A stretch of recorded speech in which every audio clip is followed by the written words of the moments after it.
किताब मुकद्दस में से आस्तर के दूसरे बाब की तिलावत। इन बातों के बाद जब अक्सवीरस बादशाह का गज़ब ठंडा हुआ तो उसने विश्ती को और जो कुछ उसने किया था और जो कुछ उसके खिलाफ हुक्म हुआ था याद किया। तब बादशाह के मुलाजिम जो उसकी खिदमत करते थे कहने लगे कि बादशाह के लिए जवान खूबसूरत कुमारियां ढूंढी जाएं और बादशाह अपनी मुमलकत के सब सूबों में मनसबदारों को मुकर्रर करे ताकि वो सब जवान खूबसूरत कुमारियों को कसरे सोसन के बीच हरमसरा में इकट्ठा करके बादशाह के ख्वाजा सरा हेजा के स्पुर्द करें जो औरतों का मुहाफिज है, और तहारत के लिए उनका सामान उनको दिया जाए, और जो कुमारी बादशाह को पसंद हो वो विस्ती की जगह मलिका हो। ये बात बादशाह को पसंद आई और उसने ऐसा ही किया। और कसरे सोसन में एक यहूदी था जिसका नाम मर्दकी था, जो यायर बिन समई बिन कैस का बेटा था, जो बिन्यामीनी था, और यरूशलेम से उन असीरों के साथ गया था जो शाह यहूदा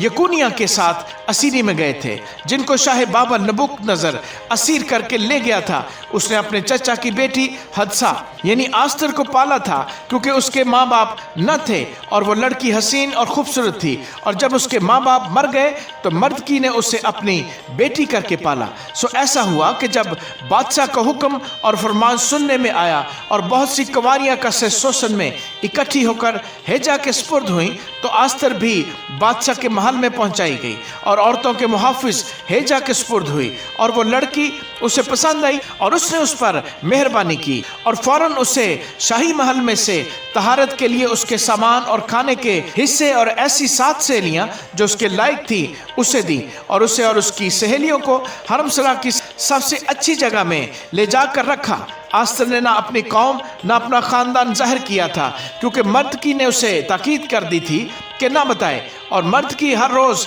हरमसरा के सहन के आगे फिरता था ताकि दरियाफ्त करे कि आस्तर कैसी है और उसका क्या हाल होगा जब एक एक कुंवारी की बारी आई कि औरतों के दस्तूर के मुताबिक 12 महीने की सफाई के बाद अक्सवीरस बादशाह के पास जाए, क्योंकि इतने ही दिन उनकी तहारत में लग जाते थे, यानी 6 महीने मुर का तेल लगाने में और 6 महीने इतर और औरतों की सफाई की चीज़ों के लगाने में। तब इस तरह से वो कुंवारी बादशाह के पास जाती थी कि जो कुछ वो चाहती कि हरमसरा से बादशाह के महल में ले जाए वो उसको दिया जाता था। शाम को वो जाती थी और सुबह को लौटकर दूसरे हरमसरा में बादशाह के ख्वाजा सरा शईशजस के स्पुर्द हो जाती थी। जो हरमों का मुहाफिज था वो बादशाह के पास फिर नहीं जाती थी, मगर जब बादशाह उसे चाहता तब वो नाम लेकर बुलाई जाती थी। जब मर्दकी के चचा अबीखेल की बेटी आस्तर की, जिसे मर्दकी ने अपनी बेटी करके रखा था, बादशाह के पास जाने की बारी आई तो जो कुछ बादशाह के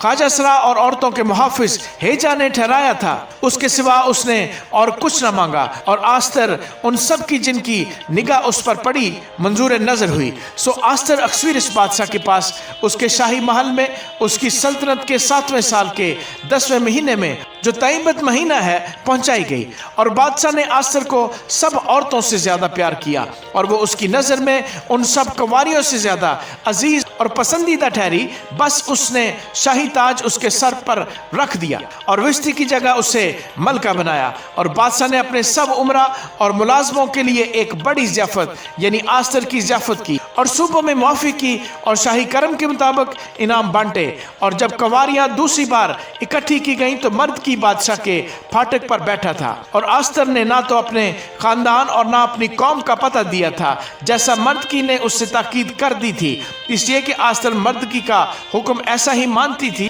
जैसा उस वक्त जब वो उसके यहाँ परवरिश पा रही थी। उन्हीं दिनों में जब मर्द की बादशाह के फाटक पर बैठा करता था, बादशाह के ख्वाजा सराओं में से जो दरवाजे पर पहरा देते थे 2 शख्सों यानी बिगतान और तनुष ने बिगड़ कर चाहा कि अक्सवीरस बादशाह पर हाथ चलाएं। ये बात मर्दकी को मालूम हुई और उसने आस्तर मलका को बताई, और आस्तर ने मर्दकी का नाम लेकर बादशाह को खबर दी। जब उस मामले की तहकीकात की गई और वो बात साबित हुई तो वो दोनों एक दरख्त पर लटका दिए गए, और ये बादशाह के सामने तवारीख की किताब में लिख लिया गया।